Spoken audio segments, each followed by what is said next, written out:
Yoke റെഡിയായി, മാല റെഡിയായി. ഇനിയിപ്പോൾ അതിൻ്റെ ബേസ് ഉണ്ടാക്കാൻ പോകുന്നത്. മാല റെഡിയായിക്കാണ്. ഇതാണ് മാല. നല്ല എന്താ പറയുക, നല്ല മധുരമായിരിക്കും. ടേസ്റ്റ് ചെയ്തിട്ടില്ല, ടേസ്റ്റ് ചെയ്യും അവിടെ പോയിട്ട്. ഇനിയിപ്പോൾ ബേസ് ഉണ്ട്, ബേസ് ഉണ്ടാക്കാൻ പോകാം. അതിൽ നമുക്ക് വേണ്ടത് മുട്ടയുടെ വൈറ്റ്, അത് നമ്മൾ മിക്സിയിൽ ജസ്റ്റ് ഇടുകയാണ്. പിന്നെ നമ്മൾ ഈ ഇതുണ്ടാക്കിയ പഞ്ചസാര ബാക്കി ഉണ്ടാവും, ആ ലൈനയോട് ഇതിലേക്ക് ഒഴിക്കും. അതെ. പിന്നെ കുറച്ച് മൈദ, അതൊന്ന് സ്റ്റിഫ് ആവാൻ വേണ്ടിയിട്ടാണ്.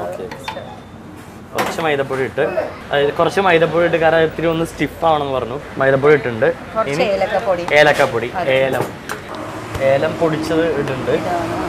എല്ലാം കൂടെ ഒന്ന് നമ്മൾ മിക്സിയിലിട്ട് അടിക്കുക. ഒന്ന് മിക്സിയിലിട്ട് അടിക്കുക, ഒന്ന് പതപ്പിക്കാല്ലേ. അതെ, അങ്ങനെ മിക്സ് ആവാൻ വേണ്ടിയിട്ട് ജസ്റ്റ് ഒന്ന് പതപ്പിച്ചെടുക്കുകയാണ്. അതിനകത്ത് മുട്ടയുടെ വെള്ളയും മൈദപ്പൊടിയും പിന്നെ നമ്മൾ പഞ്ചാര ലായനിയും പിന്നെ എന്താ പറയുക ഏലക്കാപ്പൊടി എല്ലാം കൂടി ഇട്ട് ഒന്ന് അടിച്ചെടുത്താണ് അതിനകത്തോട്ട് ഒഴിച്ചു. ഇപ്പോൾ ഒരു ലെയർ ആയിട്ടുണ്ട്. ഇനി നമ്മൾ ബാക്കിയുള്ള മുട്ടയുടെ വെള്ളം കൂടി ഒന്ന് അടിച്ചിട്ട് ഇതിനകത്ത് തന്നെ ഒഴിക്കും. എന്നിട്ട് നമ്മളത് വെള്ളത്തിൽ, ശരിക്കും നല്ല വെള്ളത്തിൽ എന്താ പറയുക, ആവിയല്ലേ ആവിയിൽ ബേക്ക് ചെയ്തെടുക്കുക അല്ലേ. അപ്പോൾ നമ്മൾ വീണ്ടും ഇതിനകത്തോട്ടൊന്ന് ഒഴിച്ചു, കാരണം അത് തൂവി പോവും. കാരണം ഇത് ഓൾറെഡി പാത്രം വെച്ചിട്ട് നമ്മൾ ഒഴിക്കുന്നു. ഇതല്ലേ നമ്മൾ ലായനിയുടെ ഇത് ഒന്നും കൂടി ഒന്ന് ജസ്റ്റ് ഒന്ന് ഇളക്കി, ജസ്റ്റ് ഒഴുക്കി അതിനകത്തോട്ട് ഒഴിക്കുകയാണ്. അതിനകത്തോട്ട് ഒഴിച്ചു. ഇത് എത്ര നേരം വെക്കണം? 10 മിനിറ്റ് അല്ലേ? ഒരു 10 മിനിറ്റ് ആ ലെയർ ആവാൻ വേണ്ടി വെയിറ്റ് ചെയ്യാം.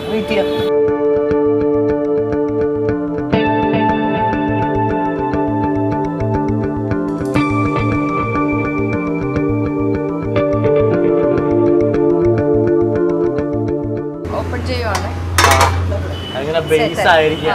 ശരിക്കും നല്ല എൻ്റെ ഒരു ജെല്ലി ഫീൽ അല്ലേ? നമ്മള് മറ്റേ ജെല്ലിയൊക്കെ ഇല്ലേ, തൊടുമുണ്ട് എടുക്കാതെ. അപ്പോൾ നമ്മുടെ ബേസ്, അതായത് മുട്ടയുടെ മറ്റേ വെള്ളം കൊണ്ടുണ്ടാക്കിയ ബേസ് റെഡി ആയിരിക്കുകയാണ്. ഇനി മുട്ടയുടെ മാലയും കൂടി ഇട്ട് ഒരു സംഭവം ഉണ്ടാക്കി തരും, അതാണ് മുട്ടമാല. അപ്പോൾ എൻ്റെ അടുത്ത് ഇത്ത പറഞ്ഞ എന്തായാലും ടേബിളിൽ പോയിരുന്നു ഓരോന്ന് കഴിച്ച് തുടങ്ങിക്കോളൂ, അപ്പോഴത്തേക്ക് ഇത്ത ഈ സാധനം അവിടെ എത്തിച്ചേക്കാണ്. അപ്പോൾ എന്തായാലും ഇത്ത ഞാൻ അങ്ങ് ടേബിളിലോട്ട് പോയി ബാക്കിയുള്ള ചെയ്യാം. അപ്പോൾ ഞാൻ ടേബിളിൽ പോയിരിക്കാൻ പോകും. അയ്യോ,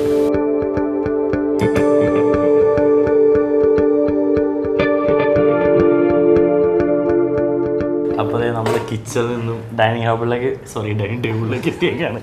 ഇക്കയുണ്ട്, ഇത്തയുണ്ട്. ക്ഷമിക്കുക, കാരണം അവർക്ക് നോമ്പാണ്. അവരുടെ മുമ്പിൽ ഞാൻ കഴിക്കാൻ പോകുന്നത്. എന്തായാലും അത് ക്ഷമിച്ചോളൂ പ്ലീസ്. അപ്പോൾ തുടങ്ങല്ലേ? ഓക്കെ. പേരിൽ സ്റ്റാർട്ട് ചെയ്യണം. ഇക്കെന്ന് പറഞ്ഞോളൂ. Egg chicken kebab. അപ്പോൾ എഗ് ചിക്കൻ കബാബ് എന്ന് സ്റ്റാർട്ട് ചെയ്യാം. ഇത് എന്തൊക്കെയൊക്കെ? ശരിക്കും ഒരു ഹാഫ് ബോയിൽഡ് എഗിൻ്റെ മുകളിൽ ചിക്കൻ്റെ മീറ്റ് മസാലയിൽ അരച്ചിട്ട് അതിനുള്ളിൽ ടോപ്പ് ചെയ്തിട്ട് ഫ്രൈ ചെയ്യണ സാധനം. ഫ്രൈ ചെയ്യുന്നത് അതിനകത്ത് നമുക്ക് കാണാം മുട്ട, അതേ ചിക്കൻ്റെ പീസ് എല്ലാം കാണാം നമുക്ക് കഴിക്കാൻ. ഇത് എന്താ നമ്മൾ എന്ത് ചിക്കനാണ്? അതിൽ കുറച്ച് നമ്മുടെ മസാലകളുണ്ട് അതിനകത്ത്, ചിക്കൻ്റെ മീറ്റിൽ. വേറെ മുട്ട ബജ്ജി തന്നെ, പക്ഷേ ടേസ്റ്റ് വേറെ. ശരിയാ, ചിക്കൻ കിട്ടുന്നുണ്ട്. മടിച്ചിട്ട് അടുത്തത്, ഇതെല്ലാം തിന്നണമല്ലോ. അടുത്ത് വയ്ക്കാം. മുട്ട നമുക്കൊരു സൈഡിൽ തീർക്കാം. ഓക്കെ. മുട്ട നോർമലി ബോയിൽഡ് എഗ് നമ്മൾ മസാല വെച്ച് പൊരിക്കുന്നത്. നമ്മൾ എന്ത് മസാല ഇത്? അത് മുളക് പൊടി, മഞ്ഞപ്പൊടി, ഉപ്പ്, നോർമൽ മസാല. ആ ലെയറിലും പിന്നെ ഇതിനകത്ത് മറ്റേ നൂലും കൊണ്ട് വരഞ്ഞിട്ടുണ്ട്, മസാല പിടിക്കാൻ വേണ്ടി ചെയ്യണം. പൊടിക്ക് എരിവുണ്ട്. എരിവ് വേണോ? അതില്ലെങ്കിൽ ടേസ്റ്റ് ഉണ്ടാവും. റൊട്ടി, ഇത് ഇറച്ചിപ്പത്തിരി. അതിൻ്റെ അകത്ത് ചിക്കൻ വെച്ച് ചെയ്യും, ബീഫ്. ഇത് ചിക്കനാണ്. ഇത് ചിക്കനാണ്. ഇത് എന്തുമാവ? അത് ഗോതമ്പാവാണ്. ഗോതമ്പാവാണ് ശരിക്കും. മറ്റേ അതിനകത്ത് സവോളയും ബാക്കി ക്രിസ്പി ആയിട്ടാണ്. ഹാഫ് ബോയിൽഡ് അല്ലേ, എല്ലാം ക്രിസ്പി കിട്ടും. സമൂസ, നമ്മുടെ സമൂസ, പക്ഷേ ഇതിൻ്റെ ഉള്ളിൽ ബീഫാണ്. റിച്ച് ബീഫാണ്, അതിൽ നമ്മൾ മറ്റുള്ളൊന്നും ചേർക്കൂല. ഇത് പൊടി അങ്ങനെ ഉള്ളി സവാള ബീഫ് നല്ല റിച്ചാണ്. ബീഫ് ഒരു റോസ്റ്റ് പരുവം അല്ലേ.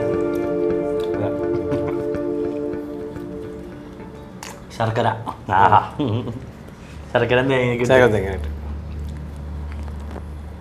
നല്ല മധുരം. നേരത്തെ പറഞ്ഞു എനിക്ക് കഴിക്കണം, ഇതെല്ലാം ഒന്ന് മാറ്റി വെച്ചോളൂ. അതുകൊണ്ട് മാത്രം കിട്ടുന്നത് ഓൾമോസ്റ്റ് അവിടെ തീർന്നു. ശരിക്കും നമ്മൾ ഈ ഡിഷസ് ഒക്കെ ശരിക്കും നോമ്പിന്റെ സമയത്ത് മാത്രമാണോ അതോ അല്ലാണ്ട് തന്നെ കൊടുക്കും? ശരിക്കും നോമ്പിന്റെ സമയത്ത് കഴിഞ്ഞാൽ കണ്ടിന്യൂ എല്ലാ കൊല്ലം വിചാരിക്കും. പക്ഷേ ഞങ്ങൾ കിച്ചൻ്റെ സൗകര്യവും റെസ്റ്റോറൻറ്റ് സൗകര്യം വെച്ചാൽ കപ്പാസിറ്റി കുറവാണ് ഉണ്ടാക്കാനുള്ള സൗകര്യം. പിന്നെ ഓർഡർ വന്നാൽ നമ്മൾ ചെയ്ത് കൊടുക്കാറുണ്ട്. കപ്പാസിറ്റി കുറവാലും നല്ല ടേസ്റ്റ് ആയിട്ട് പോകും. അത് പറയാൻ വയ്യ. കാരണം ഞാൻ നമ്മുടെ അടുത്ത ഇത് ഓൾറെഡി നമ്മൾ ടേസ്റ്റ് ചെയ്താണ്, പക്ഷെ എന്നാലും ടേസ്റ്റ് ചെയ്തിരിക്കാൻ വയ്യ ചട്ടിപ്പത്തി. കാരണം ഞാൻ ഒരു വട്ടം കഴിച്ചിട്ടുണ്ട്, വേറെ സ്ഥലത്ത് നിന്ന് കഴിച്ചത്. പക്ഷേ എനിക്ക് അതിനേക്കാളും ശരിക്കും ടേസ്റ്റ് തോന്നുന്നുണ്ട്. അതിൽ ഒത്തിരി ഫ്ലേവേഴ്സ് പിടിച്ചിട്ടുണ്ടായിരുന്നു, അങ്ങനത്തെ ഒരു പ്രശ്നമുണ്ട്. അത് ഞാൻ വേറെ വീട്ടിൽ കഴിച്ചത്, പരിപാടി വരായിട്ടല്ല. ഇതെനിക്ക് ശരിക്കും ഇഷ്ടപ്പെട്ടോ, ഞാൻ വീട്ടിൽ നിന്ന് കഴിച്ചത്. ഇനിയിപ്പോൾ അടുത്തത് തുർക്കിപ്പത്തിരി. ഓക്കെ. ഇതിനകത്ത് ഇതിനകത്ത് നമ്മൾ ഹാഫ് ബോയിൽഡ് എഗ് ഉണ്ടാവും, അങ്ങനെ പൊളിച്ചാൽ ചിക്കൻ്റെ മസാല ഉണ്ട്. ചിക്കൻ്റെ മസാല, ചിക്കൻ ഇല്ല അല്ലേ? ചിക്കൻ ഉണ്ട്, ചിക്കൻ മസാല. അപ്പൊ ഇതും തമ്മിലുള്ള വ്യത്യാസം ഏതാണ്? നമ്മുടെ ഇത് ഇതാ ഇല്ല മുട്ടയില ഇല്ല, ഇത് കംപ്ലീറ്റ്ലി ഡിഫറെൻറ്റ് ഫ്ലേവറാണ്. ഇത് കഴിച്ചാൽ മനസ്സിലാവും. ഇത് നമ്മൾ ഏകദേശം ഇതിൻ്റെ മസാലയായിട്ട് വരും, ഇറച്ചിപ്പത്തിലിടുന്ന മസാല. ഇത് സ്പൈസ് കുറവാണ് അല്ലേ? സ്പൈസ് കുറവാണ്, പിള്ളേർക്ക് ഇഷ്ടപ്പെടും. ആ ഒരു ടേസ്റ്റ് ഉണ്ട്. അത് മുട്ട നിറച്ചതെന്ന് പറയും. അത് ശരിക്കും പറഞ്ഞാൽ ഹാഫ് ബോയിൽഡ് എഗ്ഗിൻ്റെ ഇടയിൽ നിന്ന് മുട്ടയുടെ യോക്ക് നമ്മൾ എടുത്ത് മാറ്റിയിട്ട് ചിക്കനിൽ പിന്നെ മിക്സ് ചെയ്യും. ചിക്കനിൽ മിക്സ് ചെയ്യും, രണ്ടാമതിൻ്റെ റീഫിൽ ചെയ്യും. ഇങ്ങനെ സെൻറ്ററിൽ പൊളിച്ചാൽ മനസ്സിലാവും.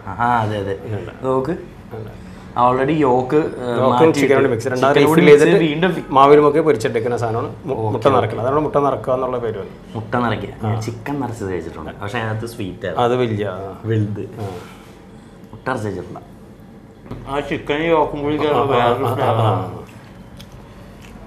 ഒരു സ്വീറ്റ് ആവാല്ലേ? ഓക്കെ.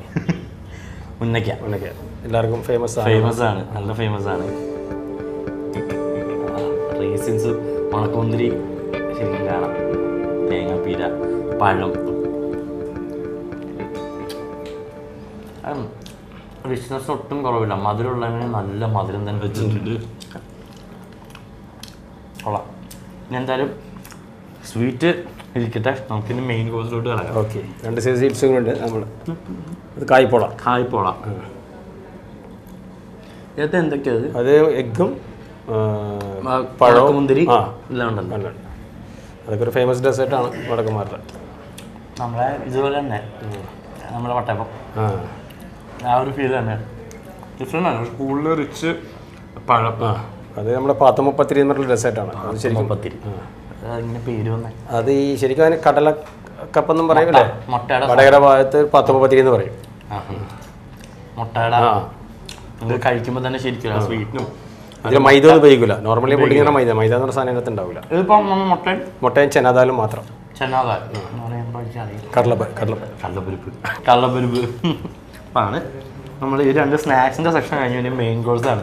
ഇത് ഞാൻ നേരത്തെ പറഞ്ഞത് നമ്മൾ എന്താ പേര്, കക്കറൊട്ടി, കുഞ്ഞിപ്പത്തിരി എന്നും പറയും. കുഞ്ഞിപ്പത്തിരി. പിന്നെ ഇവിടെ നമ്മുടെ എന്താ പിടിയുണ്ട്, പിടി പോലെ തന്നെ ആ ഒരു ഇത്. പക്ഷെ ഇത് ഓൾറെഡി നമ്മൾ പിടി സെപ്പറേറ്റ് ആയിട്ടാണ് കറിയൊക്കെ കഴിക്കുന്നത്. ഇത് ഓൾറെഡി ആ ചിക്കൻ കറിയിലൊക്കെ ഇരുന്ന് വെന്ത് ശരിക്കും അതൊക്കെ ഒതന്റിക് മലബാറാണ്. അരിപ്പൊടി തന്നെ, അരി അരച്ച് ചെയ്യുന്നതാണ്, പൊടിയല്ല. സാധാ നമ്മുടെ ചിക്കൻ കറി അല്ലേ, തേങ്ങ അരച്ച അല്ല. ചെറിയ ഡിഫറൻറ്റ് ഉണ്ടാവും. ഇതിന് വറുത്തരച്ചൊക്കെ ഇതിൻ്റെ മസാലയൊക്കെ വ്യത്യാസമുണ്ട്. നോർമൽ ചിക്കൻ കറിയിൽ ഇട്ടാൽ ശരിയാവില്ല. ഇനി നമ്മൾ ഉണ്ടാക്കിയ ഡിഷ് മുട്ടമാല.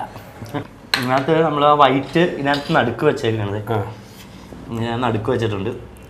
ചുറ്റിനും നമ്മൾ ആ മാല ഉണ്ടാക്കി വെച്ചത് ഒരു പീസ് ഇതും കൂടി.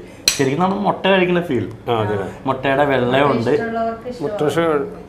മുട്ടയുടെ തലശ്ശേരിയിലൊക്കെ ഈ ശരിക്കും മുസ്ലിം കുടുംബത്തിലൊക്കെ ഈ പുതിയാപ്പിള സൽക്കാരന്മാരുടെ അവർക്കൊക്കെ കൊടുക്കുന്ന മെയിൻ പുതിയാപ്പിളക്ക് സ്പെഷ്യൽ കൊടുക്കുന്ന സംഭവമാണ്.